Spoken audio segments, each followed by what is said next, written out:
Good afternoon. I'm Michael Miles, student physical therapist at Campbell University. I will be teaching and demonstrating the posterior glide mobilization technique for the hip complex today.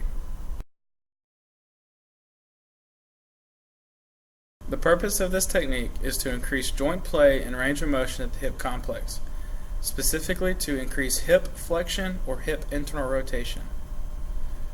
The International Federation of Orthopedic Manipulative Physical Therapists defines mobilizations as a manual therapy technique comprising of a continuum of skilled passive movements to the joint complex that are applied at varying speeds and amplitudes that may include a small amplitude, high velocity therapeutic movement known as a manipulation with the intent to restore optimal motion, function, and/or reduce pain.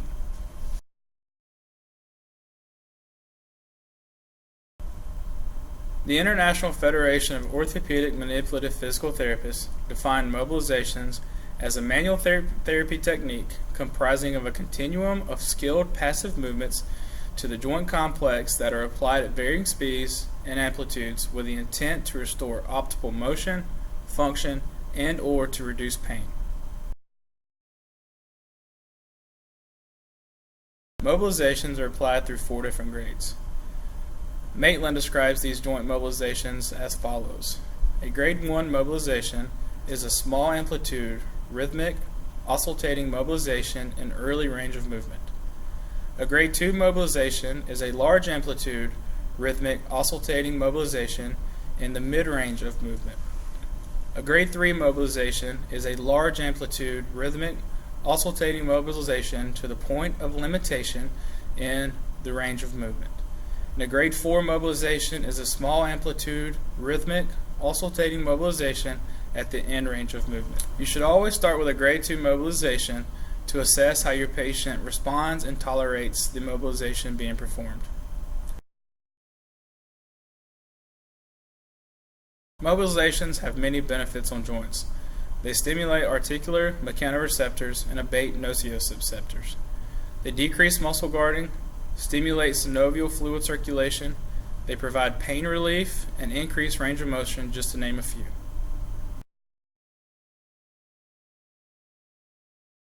The structures that are targeted with this mobilization technique are the fibers of the posterior capsule and the corresponding soft tissue on the posterior aspect of the hip.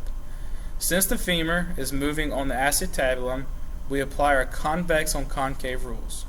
The femoral head will spin and then glide posteriorly on the acetabulum with hip flexion and hip internal rotation.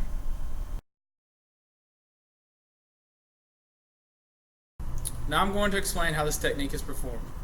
This technique can be performed in 2 different positions to accommodate the patient.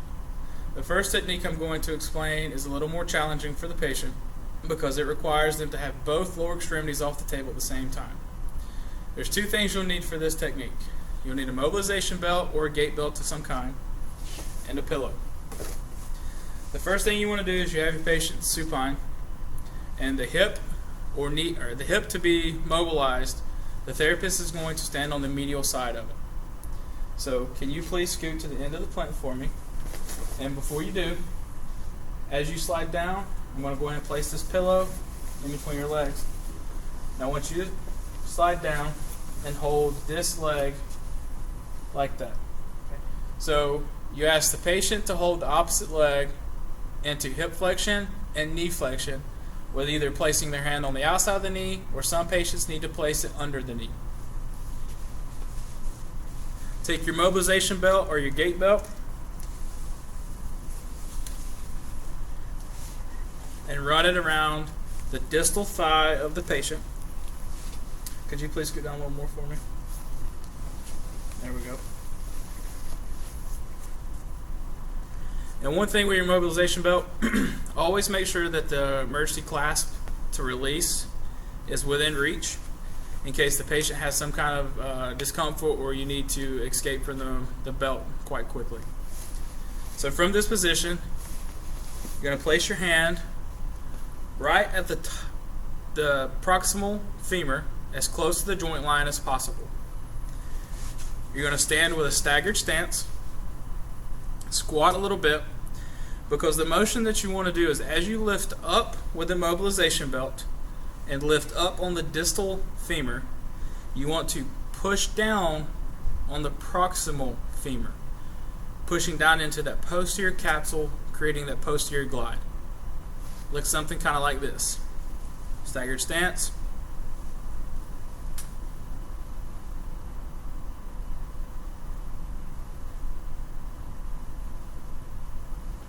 And again, as mentioned before, you can do these in grades 1, 2, 3, or 4.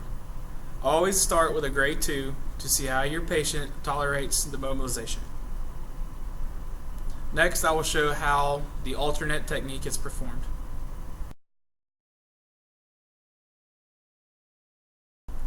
The second position for this technique can be used is a little less demanding on the patient. It allows them to have both lower extremities on the table at the same time. Have the patient position supine with the therapist to the lateral side of the hip to be mobilized. For this technique, you'll need either a mobilization belt or a gait belt of some kind. What you do is you bend the patient's knee up with the foot flat on the table. From this position, take your mobilization belt. Have the patient place the padded aspect in the joint line at the proximal end of the femur as close to the joint line as possible. So Lee, can you please take this padded area and place it right in the crease of your hips. Therapist wraps it around the back of the gluteal folds and goes under the patient's leg. Snap it. Get a little tension on it. And then make sure that the mobilization belt is as close to the joint line as possible. Take the patient's leg, bend it up to 90 degrees of hip flexion and 90 degrees of knee flexion.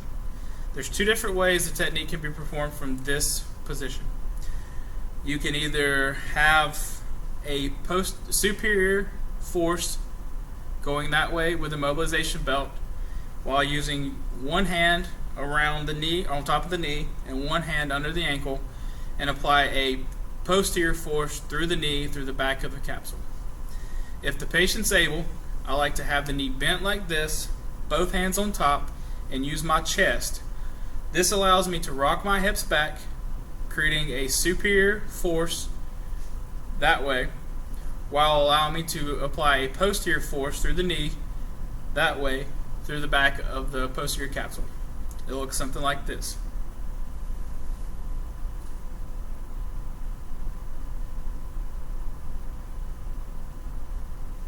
Again, mobilizations are done through grades 1 through 4. Always start with a grade 2 to see how your patient tolerates it and responds to the mobilization.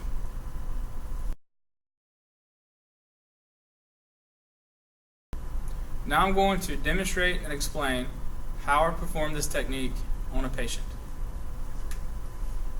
How you doing today, Lee? Good. How's that hip feeling? Good. Real good. We're going to try to make it feel a little better.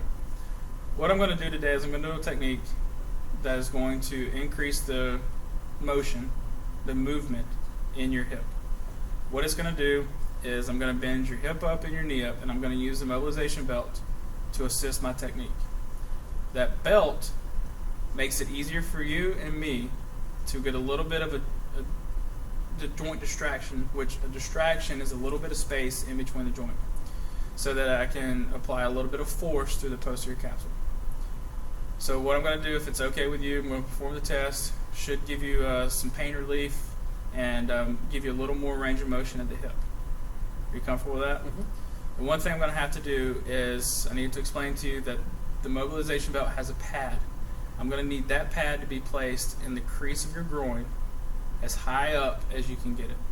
And I'm going to ask you to place it there. That way everything is comfortable and you're safe with it. Sound good? Okay. So the first thing I'm going to do is, this is the mobilization belt. I'm going to ask you, bend this knee up for me like this. Take this belt, place it in the groin as high up as possible. Can you take it and go that way a little bit for me? Good. So now what I'm going to do is I'm going to wrap it around the back of me. I'm going to come through, I'm going to snap it. This belt has a safety lock on it, so if at any point you're uncomfortable, let me know. and I can release the belt.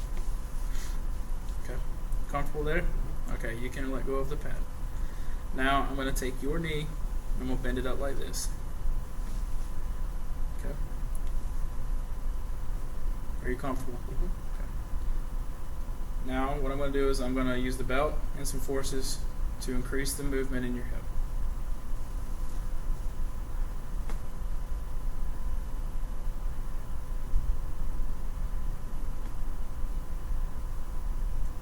Good.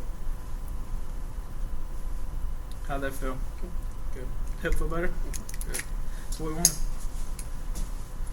That concludes my demonstration of the posterior glide at the hip complex.